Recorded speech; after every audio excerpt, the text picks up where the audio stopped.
ഇനി ത്യാഗത്തിന്റെയും സഹനത്തിന്റെയും നാളുകൾ. സംസ്ഥാനത്ത് ഇന്നു മുതൽ റമദാൻ വ്രതാരംഭം ആരംഭിച്ചു. തൃത്താല മേഖലയിലെ മസ്ജിദുകളിൽ പ്രത്യേക പ്രാർത്ഥനകൾക്കും തുടക്കമായി.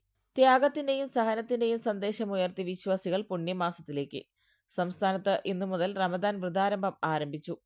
ഇതോടെ തൃത്താല മേഖലയിലെ മസ്ജിദുകളിൽ പ്രത്യേക പ്രാർത്ഥനകളും വിവിധയിടങ്ങളിൽ ഇഫ്താർ വിരുന്നുകൾക്കും തുടക്കമായി. നോമ്പുതുറകളെ വരവേൽക്കാനായി വിപണിയും സജീവമായി കഴിഞ്ഞു. ഇനിയുള്ള ഒരു മാസക്കാലം വിശ്വാസികൾക്ക് പുണ്യകാലമാണ്. പ്രാർത്ഥനാനിരതമായ പകലിരിവുകൾ കൊണ്ടും ഇഫ്താർ വിരുന്നുകൾ കൊണ്ടും ഒത്തുചേരലുകൾ കൊണ്ടും ഈ ദിനങ്ങൾ സമ്പന്നമാകും. ഇസ്ലാം മതവിശ്വാസികൾ വ്രതാനുഷ്ഠാനങ്ങളുടെയും പ്രാർത്ഥനകളുടെയും നിറവിലാണ്. പുലർച്ചെ മുതൽ വൈകിട്ട് വരെ വിശ്വാസികൾ അന്നപാനീയങ്ങൾ ഉപേക്ഷിച്ച് വ്രതം അനുഷ്ഠിക്കും. ഇല്ലാത്തവന്റെ വിശപ്പറിയുന്നത് മാത്രമല്ല, വാക്കിലും പ്രവൃത്തിയിലും തെറ്റുകൾ വരാതിരിക്കാനുള്ള ജാഗ്രത കൂടിയാണ് ഓരോ റമദാൻ കാലവും. ഖുർആൻ പാരായണം ചെയ്യുന്നതിനൊപ്പം ഓരോരുത്തരും അത് ജീവിതത്തിൽ പകർത്തുകയും ചെയ്യും. ക്ഷമ, സഹനം, കാരുണ്യം തുടങ്ങിയ മൂല്യങ്ങളുടെ കൂടിച്ചേരൽ കൂടിയാണ് ഈ പുണ്യമാസം. പ്രാർത്ഥനകൾക്കൊപ്പം തന്നെ ദാനധർമാദികൾക്കും പ്രാധാന്യമുള്ള മാസമാണ് റമദാൻ.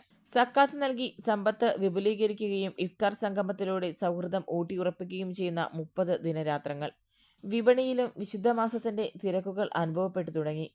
തൃത്താലയിലെ പള്ളികളും ഭവനങ്ങളും വിശുദ്ധമാസത്തിന് നേരത്തെ തന്നെ ഒരുങ്ങിയിരുന്നു.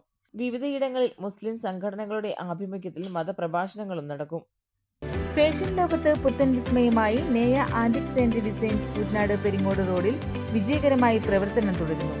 ആഭരണ പ്രേമികളുടെ മനം കവരുന്ന ഡിസൈനുകൾ ഇനി വാടകയ്ക്കും ഓൺലൈനായും പർച്ചേസ് ചെയ്യാം. ഒപ്പം ഏറ്റവും പുതിയ ഫാഷനിലുള്ള ചുരിദാർ, കുർത്തീസ്, കോട്ട് സെറ്റ് എന്നിവയുടെ അതിവിപുലമായ ശേഖരവും ഉപഭോക്താക്കൾക്കായി ഒരുക്കിയിരിക്കുന്നു.